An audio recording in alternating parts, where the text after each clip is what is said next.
Hello friends, कैसे हैं आप सब लोग। A very warm welcome to Sinkhori education. जैसा कि आपको पता है कि हम साइंस के अंदर चैप्टर नंबर 1 पढ़ रहे थे, फूड एंड ह्यूमन हेल्थ, भोजन और मानव शरीर के बारे में। आप लोगों को जैसे पता होगा, हमने लास्ट क्लास के अंदर फूड के बारे में पढ़ लिया था कि खाना कैसा होना चाहिए, कैसा खाना हमें खाना चाहिए। अब बैलेंस्ड फूड, आपका संतुलित भोजन क्या होता है, संतुलित भोजन के अंदर क्या क्या चीज़ें होनी चाहिए, अगर वो चीज़ें नहीं होती हैं तो उससे क्या क्या हमारी बॉडी पे इफेक्ट्स पड़ सकते हैं, हमें कौन कौन सी बीमारियां हो सकती हैं। मैंने आपको उसमें बताया था, आपको विटामिन कुपोषण के बारे में, प्रोटीन कुपोषण के बारे में, आपको खनिज लवण कुपोषण के बारे में, कि हमारी बॉडी के अंदर कौन कौन से हमें मिनरल्स चाहिए होते हैं, कौन कौन से वाइटामिन चाहिए होते हैं, कौन कौन से, अगर हमें प्रोटीन प्रॉपर नहीं मिलता है तो हमें कौन कौन सी बीमारियां हो सकती है। तो ये सब हमने लास्ट क्लास के अंदर पढ़ लिया था। आई होप आपको सब कुछ क्लियर हो गया होगा, सब कुछ एकदम फूड समझ में आ गया होगा। आज की क्लास में हम इसका सेकंड पार्ट ह्यूमन हेल्थ, इसको लेके हम डिस्कस करने वाले हैं। ह्यूमन हेल्थ के बारे में आगे चीज़ पढ़ने वाले हैं कि ह्यूमन हेल्थ के लिए क्या क्या ज़रूरी है, उसके साथ बॉडी के साथ साथ क्या क्या प्रॉब्लम्स होती हैं, ये सब आज की क्लास में हम डिस्कस करने वाले हैं। लेकिन अगर आपने, सबसे पहले तो आपको क्या करना है, सिंखोरी एजुकेशन को सब्सक्राइब करना है, तो फटाफट से चैनल को जाके सब्सक्राइब कर दीजिए। ये चैप्टर बहुत ही इंटरेस्टिंग होने वाला है, थोड़ा थ्योरेटिकल है बट हम साथ के साथ इसे बार बार पढ़ते चलेंगे, याद करते चलेंगे, कोई दिक्कत नहीं आएगी। और इस वीडियो को सबसे पहले लाइक कर दो, क्योंकि हमें साथ साथ याद भी करना है, तो हमें मोटिवेशन के लिए हमें लाइक्स मिलनी चाहिए। तो हमें पहले लाइक कर दीजिए, अपने दोस्तों से शेयर कर दीजिए। तो चलिए शुरू करते हैं आज ह्यूमन हेल्थ। इसके अंदर फर्स्ट आपको पढ़ना है वाटर। वाटर क्या होता है, पानी क्या होता है, आप सब जानते हैं। आपने सुना होगा, मम्मी भी कहती है पानी बचाओ, पानी फैल रहा है। क्यों पानी, बल्कि हमारे पता है आपको, लैंड पे 70% आपका वाटर है और 30% आपकी धरती के ऊपर आपकी जमीन है। सिर्फ 20% जमीन है और 70% पानी है, फिर भी बोलते हैं पानी नहीं है, पानी नहीं है, पानी कमी आ गई है। क्यों? क्योंकि 70% है ना, इसमें से भी सिर्फ मात्र आपका 3% पानी है जिसे आप यूज कर सकते हो। बाकी जो 67% वाटर है वो आपके काम का नहीं है, वो ग्लेशियर्स वाटर है। तो आपको 3% पानी है, उसको सोचिए बचा के रखना है। इसलिए बोलते हैं जल ही जीवन है। तो आपको पानी को बचाना है। आपके पास पानी, आपके 3% के नदियों में, झीलों का पानी, वो सिर्फ 3% है हमारी अर्थ के ऊपर। बाकी वो 67% वाटर है, इसे आप यूज नहीं कर सकते हो, वो खारा पानी है, वो बेकार पानी है आपके लिए। तो आज हम पढ़ने वाले हैं जल के बारे में। अब आपको कैसा जल होना चाहिए, जो आप पीते हैं, जो आपका पीने लायक पानी होता है, उसके अंदर क्या क्या चीज़ें होनी चाहिए। अगर वो चीज़ें नहीं हो, आपका पानी खराब हो, तो उससे आपकी बॉडी पे क्या क्या इफेक्ट्स पड़ेंगे। ठीक है, तो चलिए शुरू करते हैं।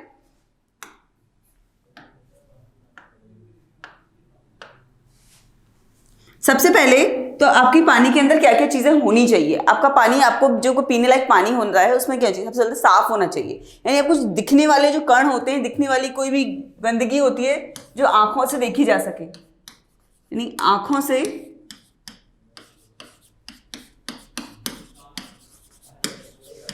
दिखने वाले कण उसमें उपस्थित नहीं होने चाहिए। कण उपस्थित नहीं होने चाहिए। तो ऑब्वियसली आपको पानी के अंदर कुछ देखते हो कि नहीं, गंदा सा लग रहा है या फिर उसके अंदर कुछ है, तो आप पीते कहाँ हैं इसे, क्योंकि आपको उसमें आंखों से अगर कोई कण दिख रहा है, यानी इसमें इजीली विजिबल है, तो वैसे पार्टिकल्स आपके पानी के अंदर प्रेजेंट नहीं होने चाहिए। सेकंड, कोई भी हानिकारक सूक्ष्मजीव, बैक्टीरिया,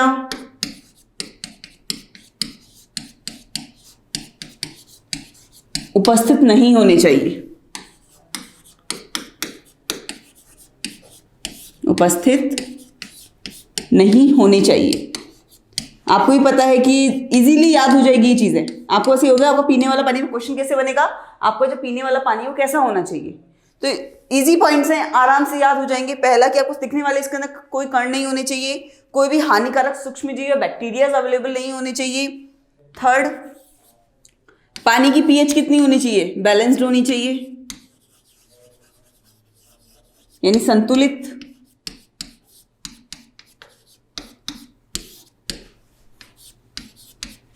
पीएच के बारे में हमने बहुत डिटेल से पढ़ा था, पीएच के ऊपर आपके केमिस्ट्री के अंदर चैप्टर 5 के अंदर, वो वीडियो चेक कर सकते हो कि पानी की पीएच कितनी होनी चाहिए, कब पीएच कम होने से क्या होता है, पीएच ज्यादा होने से क्या होता है। तो जो पीएच है आपकी पानी की बैलेंस्ड होनी चाहिए, पीएच ना ही ज्यादा कम होनी चाहिए ना ज्यादा होनी चाहिए। फोर्थ, पानी के अंदर ऑक्सीजन भरपूर होनी चाहिए।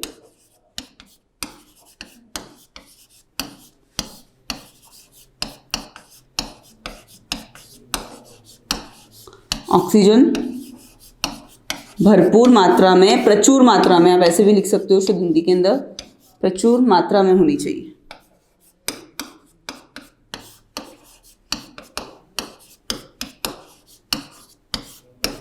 होनी चाहिए। तो ये हो गए आपके पीने वाले पानी के गुण। आपके जो पानी पीने वाला होना चाहिए उसके अंदर क्या क्या प्रॉपर्टीज होनी चाहिए, ये हो गई इसकी 4 प्रॉपर्टीज। बुक आपको क्या पॉइंट्स में लिखना है, मैंने आपको कहा है ना, पॉइंट्स से चीजें क्या होगी, जल्दी याद भी होंगी और इजीली समझ में भी आ जाएंगी। आप कॉपी के अंदर एग्जाम्स के अंदर के पॉइंट्स में लिखिएगा। तो पीने वाले पानी के गुण ही 4 हैं। अगर आप उसका स्क्रीनशॉट लेना, स्क्रीनशॉट ले लीजिए। फिर हम देखते हैं कि अगर जो आपका पानी है उससे आपको क्या क्या फायदे होते हैं। अगर आप ऐसा पानी पीते हो जिसके अंदर 4 प्रॉपर्टीज अवेलेबल हैं तो उससे आपके बॉडी को क्या क्या फायदे होंगे, और अगर ये चीजें अवेलेबल नहीं है तो क्या क्या नुकसान होंगे, वो आगे हम नेक्स्ट अभी देखते हैं। लेकिन आगे आपको उसका स्क्रीनशॉट लेना है तो स्क्रीनशॉट ले लीजिए। नोट कर लिया।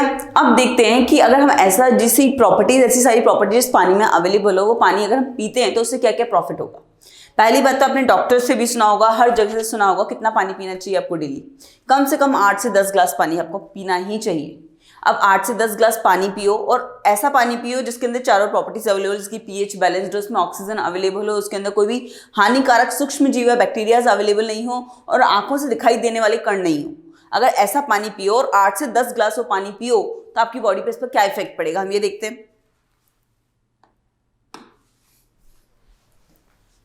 पहला, आप जितना ज्यादा पानी पीते हो आपको यूरिन पास होता है, उससे क्या होगा, आपके जहरीले पदार्थ सारे निकल जाएंगे वहां से। सेकंड, आपका शरीर रोग मुक्त रहता है, आपका इम्यूनिटी सिस्टम भी स्ट्रांग होता है, आपकी रोग प्रतिरोधक क्षमता बढ़ती है। आपको ज़्यादा पानी पियोगे, आप सही अमाउंट में पानी पी रहे हो, प्रॉपर एकदम साफ पानी पी रहे हो, तो इससे क्या होगा, आपकी एनर्जी बनी रहती है, शरीर चुस्त रहता है। साथ के साथ आपको जो एलर्जीज और पथरी, स्टोन प्रॉब्लम्स होती हैं, इनकी होने के चांसेस भी बहुत कम हो जाते हैं। तो यही होता है कि अगर आप 8 से 10 ग्लास पानी, जो डॉक्टर्स भी सजेस्ट करते हैं, और एक स्टैंडर्ड है कि आपको कम से कम इतना पानी पीना ही चाहिए डेली। अगर आप इतना पानी पीते हो और वो पानी एकदम साफ है तो उससे क्या क्या प्रॉफिट्स होने वाले, ये सब है। जहरीले पदार्थ शरीर से बाहर निकल जाते हैं, शरीर रोग मुक्त रहता है, शरीर में चुस्ती व ऊर्जा बनी रहती है, थकान का एहसास नहीं होता है, आपकी एनर्जी पूरी मेंटेन रहती है, रोग प्रतिरोधक क्षमता बढ़ जाती है। रोग प्रतिरोधक क्षमता यानी इम्यूनिटी सिस्टम है आपका स्ट्रांग रहता है, और एलर्जी, पथरी आदि रोग होने की संभावना आपकी कम हो जाती है। ठीक है, तो ये हो गया कि आपको पानी कितना पीना चाहिए। पहले तो आपको ये याद रखनी है कि आपको पानी कितना पीना है, 8 से 10 ग्लास।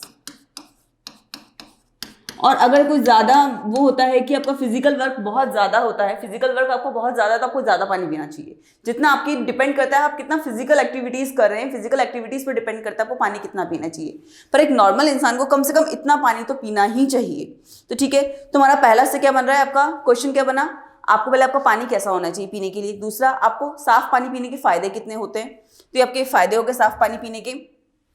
आपको पॉइंट्स याद रखने हैं। अब नेक्स्ट क्वेश्चन क्या बनेगा इससे, कि अगर हम साफ पानी नहीं पीते हैं, हम दूषित पानी पीते हैं, पॉल्यूटेड वाटर पीते हैं, तो उससे हमारी बॉडी पे क्या इफेक्ट पड़ेगा। ठीक है, पहले अगर इसको स्क्रीनशॉट लेना तो स्क्रीनशॉट ले लीजिए। फिर अपन देखते हैं कि पॉल्यूटेड वाटर, दूषित जल पीने से आपकी बॉडी पे क्या क्या इफेक्ट्स होंगे। नोट कर लिया, अब आगे बढ़े। अब हमें देखना था पॉल्यूटेड वाटर का, कि दूषित जल के हानिकारक प्रभाव। अगर आपका पानी दूषित है, दूषित क्या होगा, जिसमें बैक्टीरियाज होंगे, उसका पीएच बैलेंस नहीं होगा, उसके अंदर ऑक्सीजन नहीं होगी, उसके अंदर गंदा सा पानी, आपने देखा होगा पॉल्यूटेड वाटर क्या होता है। तो अगर वो पानी आप पीते हो तो उसका आपकी बॉडी पे क्या क्या इफेक्ट होगा। दूषित जल में कई रोगकारक सूक्ष्म जीव, विषाणु, जीवाणु, प्रोटोजोआ, कृमि आदि सब बॉडी में एंटर कर जाते हैं। फिर आपको हैजा, पेचिस, ऐसी बीमारियां हो जाती हैं। तो इसलिए पहले ही बोला था कि उसके अंदर सूक्ष्म जीव, बैक्टीरिया, जीवाणु, विषाणु, ये सब अवेलेबल नहीं होने चाहिए। अगर ऐसा होता है तो आपको हैजा, पेचिस जैसी बीमारी होने के चांसेस रहते हैं, बिकॉज वो बैक्टीरिया आपकी बॉडी के अंदर एंटर करके और अलग अलग बीमारियां हो जाएंगी आपको। सेकंड, वायरल संक्रमण के कारण हेपेटाइटिस, फ्लू, कोलेरा, पीलिया ऐसी बीमारी होती है। वायरल संक्रमण, अब गंदा पानी होगा, किसी को कोई बीमारी है, वो उस पानी को यूज़ कर रहा है और आप भी उस पानी को यूज़ कर रहे हो, तो क्या होगा, इससे आपको फिर कॉलेरा, हैजा ऐसी बीमारियां होने के चांसेस रहते हैं। तो पानी आपका एकदम साफ होना चाहिए। एक राजस्थान के अंदर एक बीमारी फैली हुई थी बहुत टाइम पहले, बाले नारू रोग। इसका जो रोगजनक था वो ड्रैकन कुलसमेडी, ये बहुत इंपॉर्टेंट नाम है, ये याद रख लीजिएगा, शॉर्ट क्वेश्चंस के अंदर ये आ जाता है। बाले नारू रोग राजस्थान के अंदर काफी टाइम पहले बीमारी हुई थी। उसका रोगजनक का नाम थोड़ा सा डिफिकल्ट है, 3-4 बार लिखिएगा, नाम याद हो जाएगा। इसके बारे में क्वेश्चन आ जाता है, ये पानी से होने वाली बीमारी ही, दूषित जल की वजह से बीमारी हुई थी। इस बीमारी का वजह यही थी कि दूषित जल से हुई थी।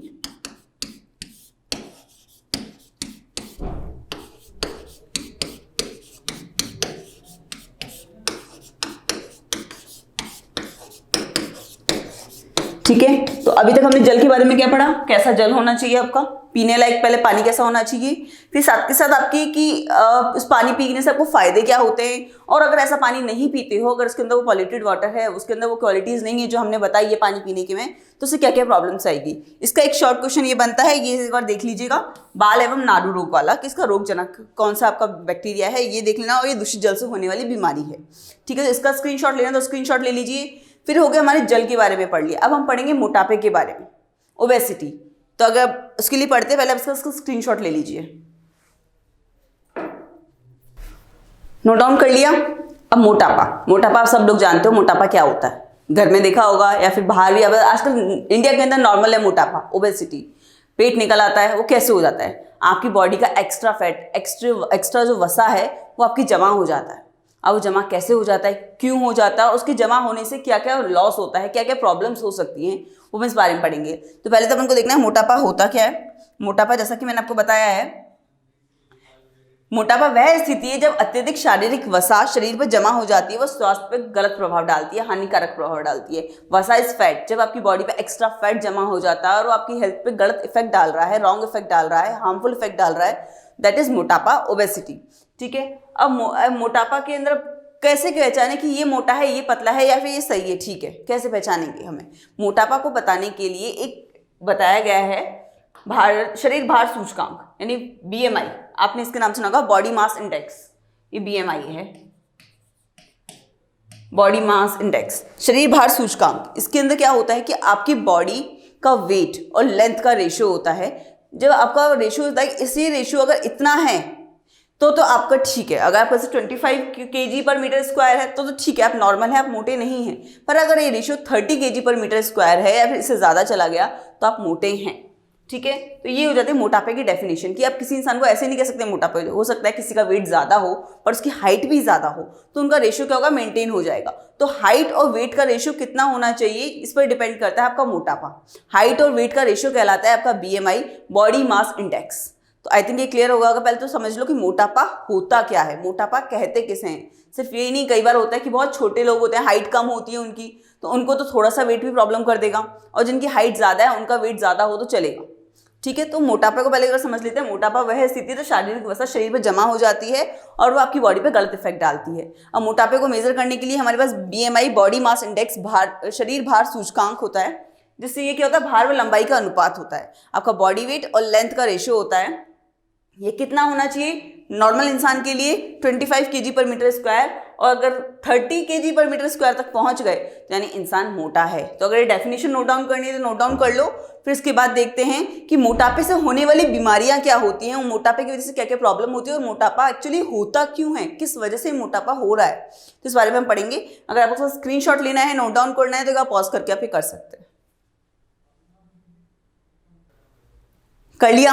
अब देखते हैं मोटापे से होने वाली बीमारियां कौन कौन सी हैं। मोटापे की वजह से होता है हृदय रोग, आपकी हार्ट की प्रॉब्लम्स हो जाएंगी।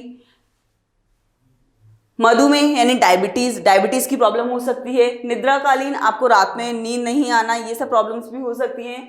श्वास समस्या, आपकी ब्रीदिंग में प्रॉब्लम आ सकती है।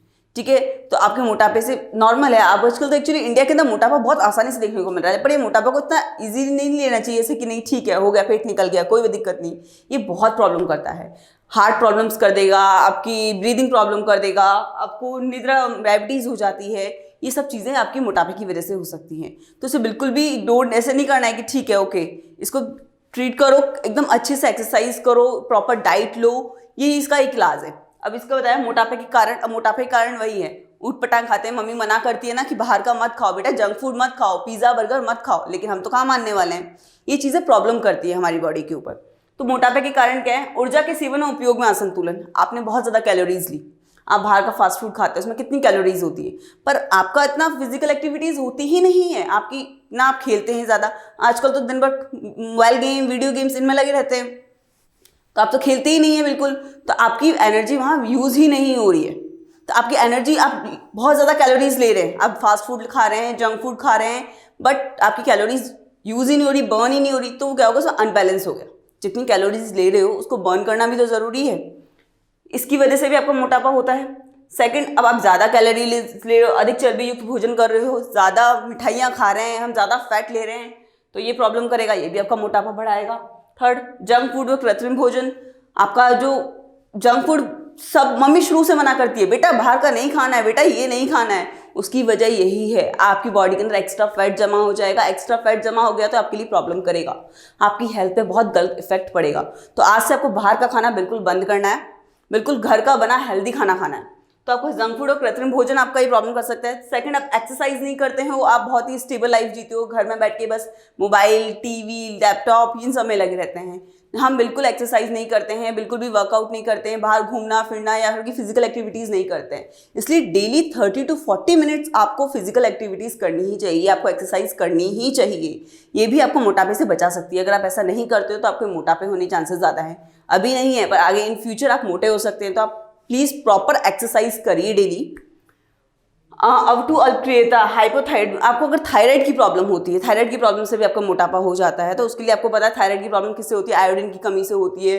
तो वहाँ जो चीज़ें आपको जो प्रॉपर मिनरल्स होते हैं वो लेने होते हैं, तो इसकी वजह से भी आपकी मोटापा बढ़ जाता है। तो ये कुछ वजह हैं जिनकी वजह से आपको मोटापा बढ़ता है। मोटापा की वजह सबसे है कि आपका डायबिटीज़ वगैरह होगी तो आपको मोटापा हो जाता है। बाकी आपकी ये खाना प्रॉपर नहीं ले रहे हैं, डाइट प्रॉपर नहीं ले रहे हैं, या जितनी कैलोरीज ले रहे हैं वो प्रॉपर बर्न नहीं हो रही हैं, तो आपके मोटापा हो जाता है। तो आपको प्रॉपर डाइट लेनी है, अच्छा हेल्दी खाना है, प्रॉपर एक्सरसाइज करनी है, ये आपके मोटापे से आपको बचा के रखेगा। तो अब बचा है हमारे पास ब्लड प्रेशर। ब्लड प्रेशर भी आप जानते हो, ब्लड प्रेशर क्या होता है, आपने बहुत सुना होगा, बीपी ये होता क्या है, ये पढ़ेंगे हम सब कुछ नेक्स्ट क्लास में। साथ के साथ इसका एक और टॉपिक है आपके नशीले पदार्थ, टॉक्सिक जो सब्सटेंसेस होते हैं वो क्या होते हैं, अफीम, तंबाकू, गुटखा, इन सब के बारे में भी ये चीज़ें क्या होती हैं और आपकी बॉडी के ऊपर कैसे गलत इफेक्ट डालती हैं, ये सब पढ़ेंगे हम नेक्स्ट क्लास में। पर आई होप आपको आज ही क्लास में सबको समझ में आ गया होगा, सब कुछ एकदम क्लियर हो गया होगा कि क्या होता है। एक तो वाटर कितना ज़रूरी है और किस तरीके से हमें वाटर कंज्यूम करना है। सेकंड, ओबेसिटी, मोटापा क्या होता है, किस तरीके से इसे हैंडल करना है, किस तरीके से बचना है, क्या एक्सरसाइजेस करनी है, क्या खाना है, ये चीज़ आपको ध्यान रखनी होगी। आई होप आपको सब कुछ क्लियर हो गया होगा। अगर सब कुछ क्लियर हो गया, समझ में आ गया, साथ के साथ याद भी होता जा रहा है, तो उस वीडियो को लाइक कर दो, अपने दोस्तों से शेयर करना बिल्कुल मत भूलना। अगर कोई प्रॉब्लम आ रही है, कोई टॉपिक समझ नहीं आ रहा है, तो प्लीज़ हमें कमेंट करके बता दीजिएगा। हम इसे जितना जल्दी हो सके रिजॉल्व करने की बिल्कुल कोशिश करेंगे। और सिंखोरी एजुकेशन को सब्सक्राइब करना बिल्कुल मत भूलिएगा। बाकी मिलते हैं नेक्स्ट क्लास में। Thank you so much.